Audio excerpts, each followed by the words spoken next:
एक वर्ष झालं, पण ज्येष्ठ अभिनेत्री ज्योती चांदेकर यांनी साकारलेल्या पूर्णा आजी आजही प्रेक्षकांच्या मनात तितक्याच जिवंत आहेत.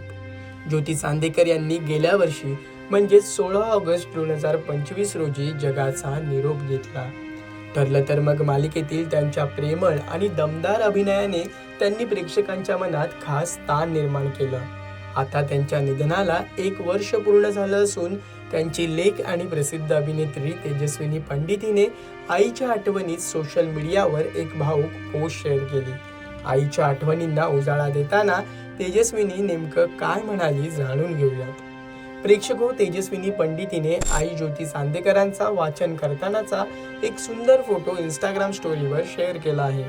झोपाळ्यावर निवांत बसलेल्या आणि छानशी निळी साडी परिधान केलेल्या ज्योती चांदेकरांचा हा फोटो पाहून त्यांच्या आठवणी आपसुकच जाग्या होतात. हा फोटो शेअर करत तेजस्विनी पंडित लिहिते की आई, तुझ्याशिवाय आयुष्य पूर्वीसारखं राहिलेलं नाही. 1 वर्ष झालं, मला माफ कर, मी तुझे आभार मानू शकले नाही. आईच्या आठवणीतली तेजस्विनीची भावूक पोस्ट वाचून चाहत्यांचंही मन गहिवरून आलं आहे. प्रेक्षको, ज्योती चांदेकर आणि तेजस्विनी पंडित या मायलेकींनी मी सिंधुताई सपकाळ या मराठी चित्रपटाच्या निमित्ताने एकत्र काम केलं होतं. या चित्रपटात तेजस्विनी पंडितीने सिंधुताई सपकाळ यांची भूमिका साकारली होती, तर ज्योती चांदेकर यांनी ज्येष्ठ वयातील सिंधुताईंची भूमिका साकारली होती. मायलेकीच्या या जोडीवर प्रेक्षकांनी भरभरून प्रेम केलं व त्यांचं कौतुकही केलं.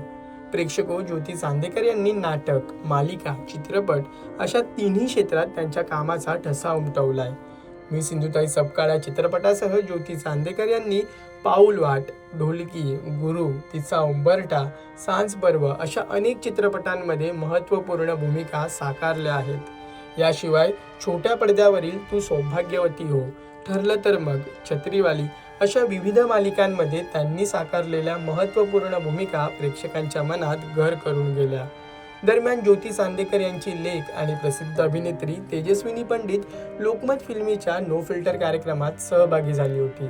तेव्हा तेजस्विनी आईबाबत भरभरून व्यक्त होताना नेमकं काय म्हणाली पहा. मला एकतर खूप छान वाटतं, कारण माझी आई आत्ता 68 इयर्स ओल्ड आहे आणि ती अजूनही भरपूर शूटिंग करते आणि भरपूर काम करते आणि तिचा अजूनही जो उत्साह असतो ना शूटिंगच्या सेटवरती जाण्याचा, तो लाघवी, कमाल आणि म्हणजे असंच असतो माझ्यासाठी. कारण मला असं वाटतं की या वयात एवढ्या पॅशनेटली काम करणं आणि इतका वेळ काम करणं, बरं तिचे दुखणी खुपणी भरपूर आहेत. म्हणजे तिचं स्पाईनचं ऑपरेशन झालं आहे, तिचं गुडघ्यांचं आता कधीही केव्हाही होईल, हेल्थ इश्यूज भरपूर आहे. म्हणजे आत्ता रिसेंटली तर ती सेटवरती तिला चक्कर येऊन पडली सुद्धा. पण नेक्स्ट डे शूटिंगला गेली.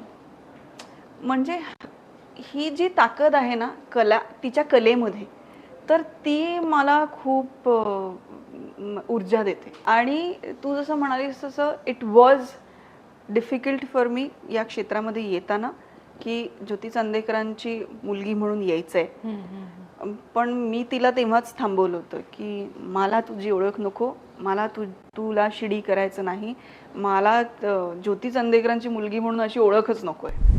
मी म्हटलं एक फायद्याचं ठरलं की ती तिच्या माहेरच्या आडनावरनं फेमस आहे, चांदेकर, आणि मी पंडित असल्यामुळे तसं जोपर्यंत लोकांना अरे हिची मुलगी आहे असं माहीत नव्हतं, तोपर्यंत माझा गेम हा तेवढाच डिफिकल्ट होता. या क्षेत्रामध्ये सस्टेन करणं, तुमची आई वडील कोणी या क्षेत्रात असले तरी अवघडच आहे. कारण मी काय करेन फार तर फार, माझी आई काय करेल, आपल्याकडे नेपोटिझम वगैरे म्हणतात नाही का, माझी आई काय करेल फार तर फार, म्हणेल की हिला पहिला चित्रपट यायचा चान्स द्या, हे करेल, मला नेईल.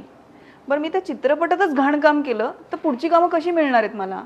म्हणजे माझ्या आईच्या नावावरती एकच काम मिळणार मला, त्याच्या पुढे प्रूव्हिंग आहेच ना.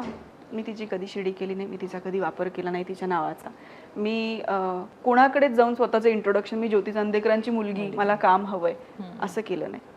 मी आईला सांगितलं होतं, सक्सेसफुल झाले तरी ते माझं, फेलियर झाले तरी ते माझं, मी तुला जबाबदार धरणार नाही कशासाठी. प्रेक्षको, हा व्हिडिओ तुम्हाला कसा वाटला दिवंगत अभिनेत्री ज्योती चांदेकर यांनी साकारलेली तुमची आवडती भूमिका कोणती हे आम्हाला कमेंट करून नक्की कळवा आणि मनोरंजन क्षेत्रातील महत्त्वाच्या घडामोडी जाणून घेण्यासाठी लोकमत फिल्मीला सबस्क्राईब करायला विसरू नका.